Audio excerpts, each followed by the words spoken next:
Let's move on to CSS typography. And I'm going to paste a definition here.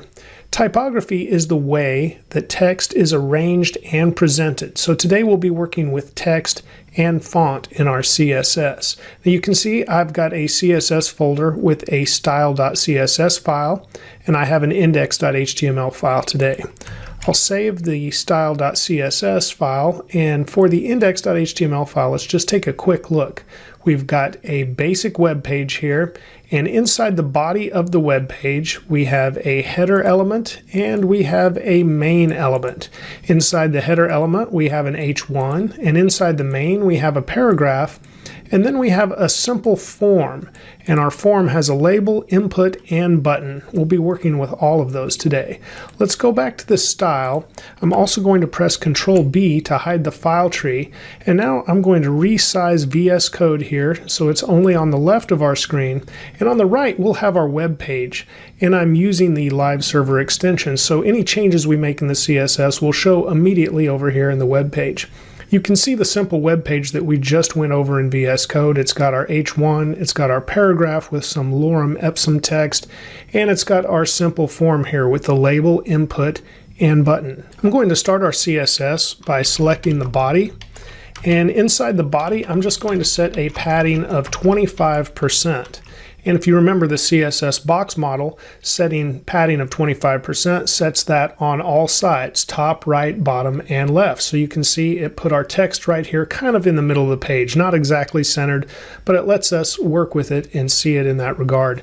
Now, we've covered a few things about text and font already in this series, and one of those was setting the font size. And we already know we want to let the browser set the default font size, so that enables the user to make a choice as far as their settings, and it also helps accessibility.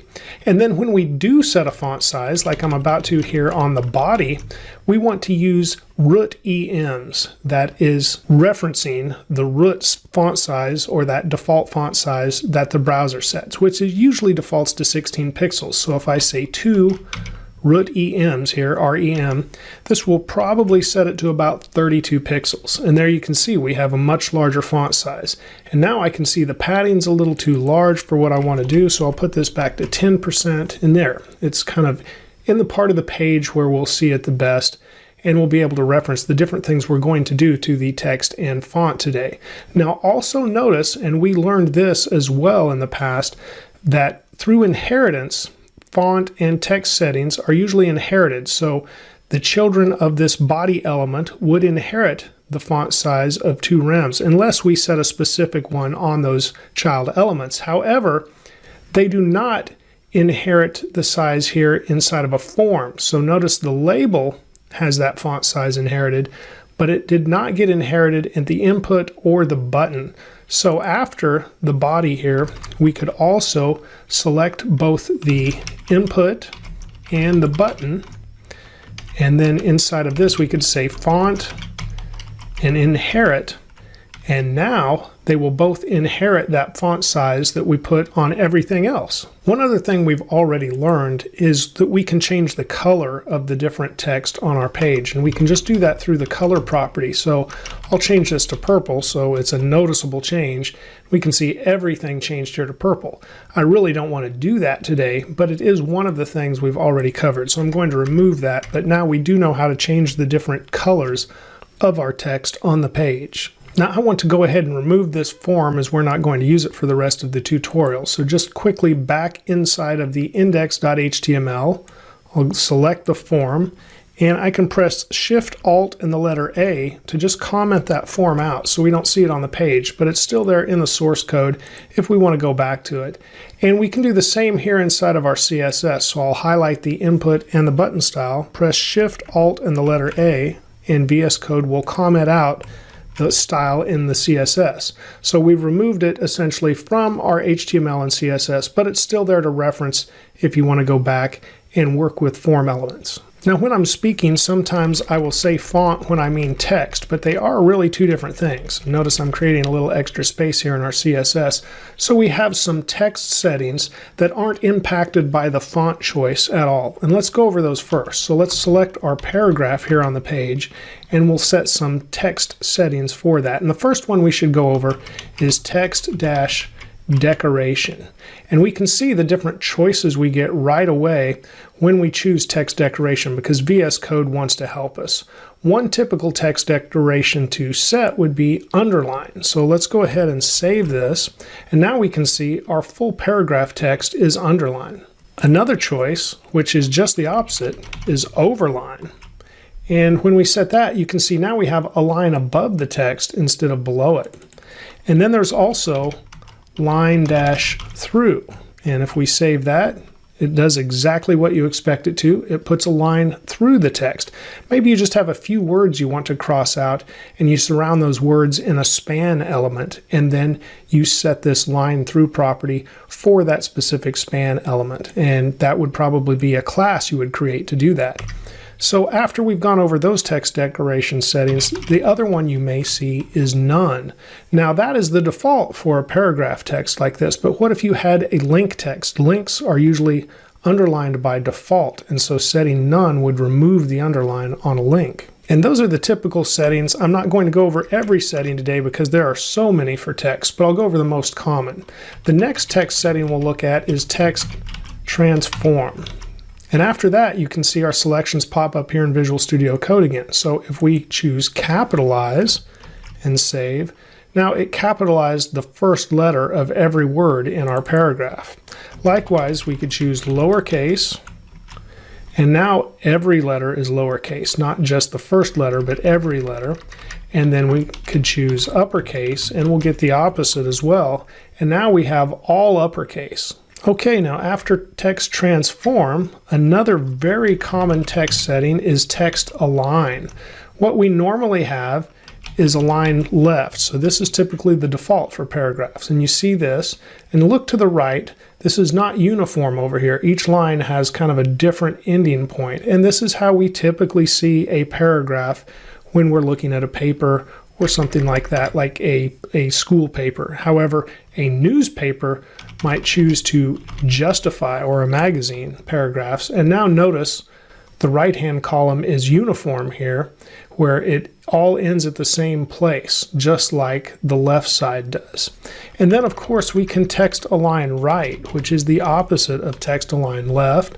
And now it's uniform on the right, but it is not on the left. And sometimes when we write a paragraph, we want to indent that first line. So let's remove this and save so you can see the default setting. So here's our paragraph. We have no indent up here at all, but we can choose text-indent, and here's a good spot to use EM units. So I'll say 2EM and save.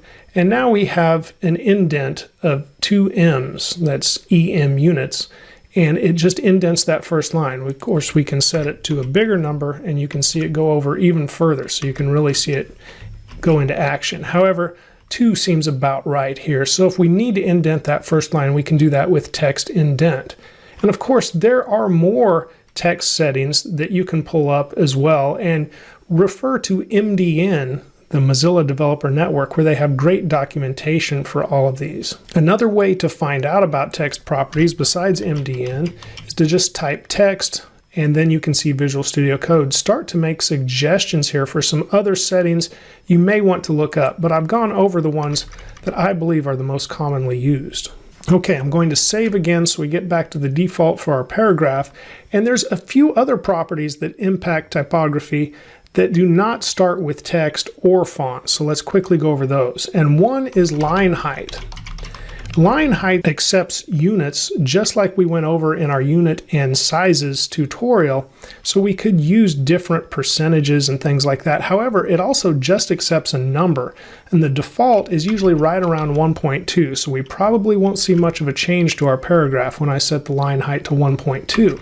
However, it starts to look much better around 1.4 or 1.5. So I'll go with 1.5, And I think that really increases the readability of our paragraph. Not that I can read Latin, but just the line height increase here made a big difference. So I'll go ahead and cut this and save, and you can compare. See how it looks much more crowded, and it's a little more jumbled to my eyes at least. But if I paste this in and save, that would make it much more readable, especially at a distance, and on a screen sometimes my eyes get weary, so I believe that helps. Okay, I'm going to leave line height there because I believe that does help the readability, but I'm also going to add letter dash spacing, and this does exactly what you'd think it would do. It increases the space between the letters of the words. So if we put in, let's go with 1M and save, it really spaces those letters out, doesn't it?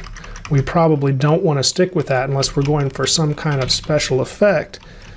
Maybe down to 0.25. Well, it's definitely more readable, but it looks kind of weird to me still. Maybe 0.1. And you may see text like that somewhere, sometime in a heading or something to draw attention to. That looks like it may work, but I wouldn't use letter spacing too often because it seems normal to me when it's just at the normal setting presented by the browser. And in addition to letter spacing, there is word spacing. So let's go with 2M there and notice the difference. It really spaced those words out. So we could come back maybe 0.5. And yes, we've got some extra space between the words. Once again, it's an effect more to me than it does anything to really increase the readability. However, maybe if we got to a much smaller size, maybe it would help. Let's see. Well, it's noticeable still. I don't know if I like it better, but it is an option. So we have letter spacing and word spacing. But I do believe increasing the line height just a little bit from the default that's around 1.2 to more like 1.4 or 1.5, depending on the text you're working with, could really help that readability. Okay, moving on to some font properties now that actually start with the word font. And I can put in a dash, and let me do that again. Put in a dash, and Visual Studio Code starts to suggest some things. The first one it does is font size, which we've already gone over. Let's skip font family for now and go to font weight.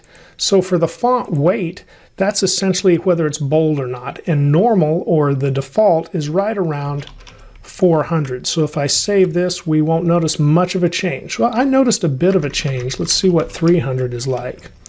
And yeah, maybe normal was more like 300 for this particular font, but overall, 300 to 400 is kind of normal. Let's go back and see what Visual Studio Code offers for values that we could choose from. So now you see we've got 100 through 900, 900 being very bold and 100 being not bold at all.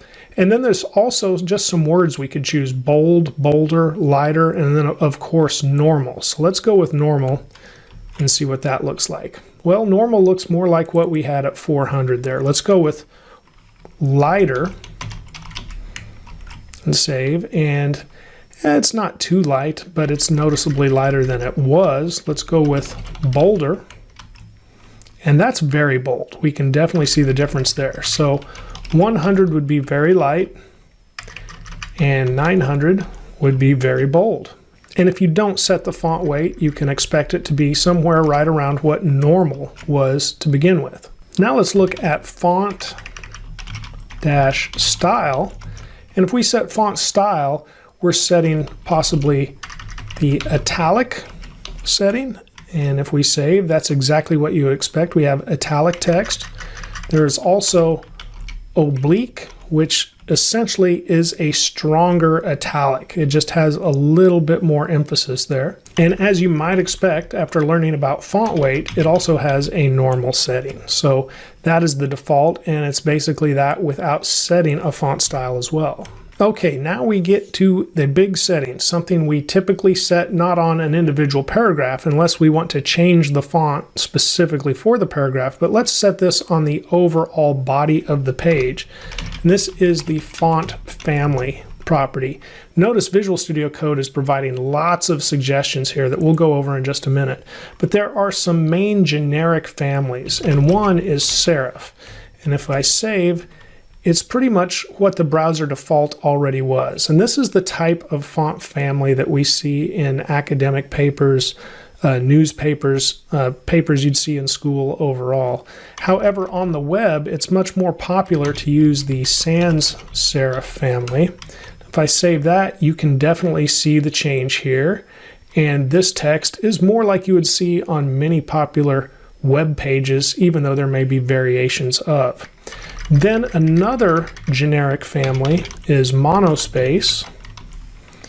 Oops, I didn't spell that right. I need mono space. There we go. And if I save that, you can see monospace has the same spacing for every character. So this looks much more like an old typewriter or something like that, where it gives each character equal spacing. Then there is also the cursive family, and that looks a little different as well. You may have seen fonts like that before. And I believe there's the fantasy family. Save that, yes, and that also looks different. Here, I would possibly think about using just a little bit of letter spacing. It looks a little crowded to me. But overall, those are the generic families. But those are usually used as a fallback because we have more specific fonts that make some changes. So when Visual Studio Code was suggesting these font family values, let's go with this first one we see here, Courier New, and then Courier, and I'm going to press Alt-Z so the code wraps over here on the left. So you can see this full font family setting. So Courier New is the first choice. And then the second choice is a fallback. So if our computer, whether it's Windows, Mac, or whatever, and they do have different fonts installed, if our computer doesn't have Courier New, then it's going to look for Courier. And finally, after that, it's going to look for monospace. So it doesn't necessarily use all three. It uses the first choice if available. If not, it uses the second choice, and if not, the third. Also notice that Courier New has a space in it. And anytime the font name has a space in it, you need to put quotes around the name to handle that spacing. The names that don't have a space do not need any quotes at all. So let's save this. And here we are using Courier New, I believe, on the page, which looks a little different. Now let's choose something else from a different font family. So we had the monospace family right there. Let's go with Arial, and you can see Visual Studio Code instantly suggests a full font stack, which is what these are when you have multiple choices. This suggests Arial, then Helvetica, and then finally the sans serif generic family. So let's save that. And this is a font you see much more often on the web overall, and Arial is fairly commonly installed on both Mac and Windows, and probably Linux, any other type of computer. Okay, after that, maybe Verdania is another one in that sans serif family you would see, and here this font stack has 4 choices actually. Verdania, Geneva, Tahoma, and then eventually sans serif. Also notice that sans serif does not need quotes around it because it has a dash. It does not have any spaces. So if we save that, this looks just a little bit different than when we had Arial. Now if we did want to choose a serif font instead of a sans serif font, a very popular one is Times New Roman, and you can see the suggestions here from VS Code. We've got Times New Roman in quotes again, then Times, and then serif. So if we save that, this is more like what the default browser font looked like. And I've got a couple of good links about what are called web-safe fonts, and that's essentially what is being suggested here by Visual Studio Code. When you use these stacks, they're fairly web-safe. They don't need to be installed from an external source. Typically, the computers would already have these available to the browser. I'm going to switch this back to Arial, choose that and save, and I'll leave the page like this now. Okay, I'm going to grab the browser and take it to full screen now. And now that we're there, I'm going to go to my next tab, which is fonts.google.com. And now we're going to choose an external font from Google Fonts. And this is a very common practice, and we can load this in and then use it on our page. So here's a very popular font, Roboto. So we can select it, and it says it has 12 different styles. So now it takes us to the Roboto page, and you can see the different styles. Notice this says thin 100 here for this style. Now this means that font weight is 100 essentially. Here's light 300 italic. So you can choose some of the styling right here at Google Fonts. I typically choose not to and just get a generic font and then try to apply my own styles as well. But you can see the different ways the font will appear, and that's really nice to look at like that. So I would typically just choose the regular 400 and see if I could modify it with my own CSS. Now there are different ways we can link to this. Google Fonts lets us choose a link that we can put in the head element of our HTML, or it lets us choose an import. Let's look at the link version first. So if I were to do that, I would be choosing this link section here, and it says I have more than one link selected. So I previously had selected another font here. I'm going to click the minus symbol and remove it. So I only have Roboto. And now there's still this link section. I would need to copy all of this, and then I would do that with Control C, for example. Now I would need to go back to my code. So let's do that. And here inside of the code, I'm going to need to go to the HTML, and then let's make this take up the full screen for a little bit. And inside of the HTML, in the head section, before the link to my style sheet, because it needs to use the fonts, I need to paste in these extra link elements that Google provided. So it's going to get the information from Google Fonts, load it in, and then my style sheet can read it. But although we're loading it in here, we're not quite finished because we haven't applied it to our CSS, so they will not be used yet at this point. I'll drag this back over, and now Google is also saying we need to apply this line in our CSS to use it. Notice Roboto has a sans serif fallback, so it's part of that font family.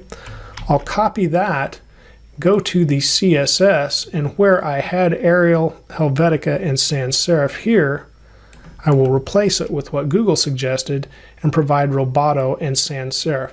Now note, they put quotes around Roboto, and that won't hurt anything either, so we'll leave it as they suggest. Now let's go back to our document, and notice we're using the Google font Roboto now. Now you can choose more than one font from Google as well.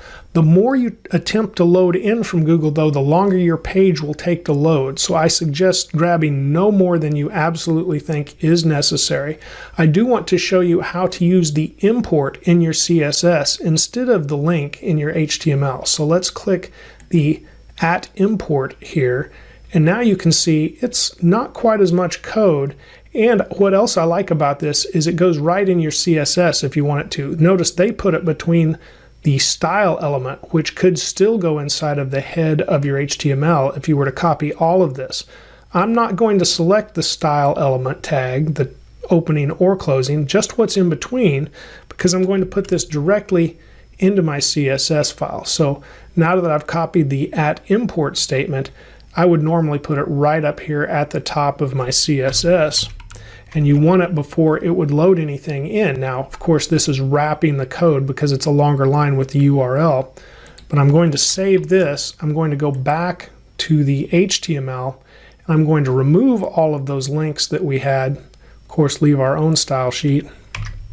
And now we'll still be able to use the Roboto font. Even though I've removed those links from the head section of the HTML, I now have the import statement at the top of my CSS. And if I go back to our document, I can even reload, and we still have the Roboto font ready to use because we've imported it at the top of the CSS.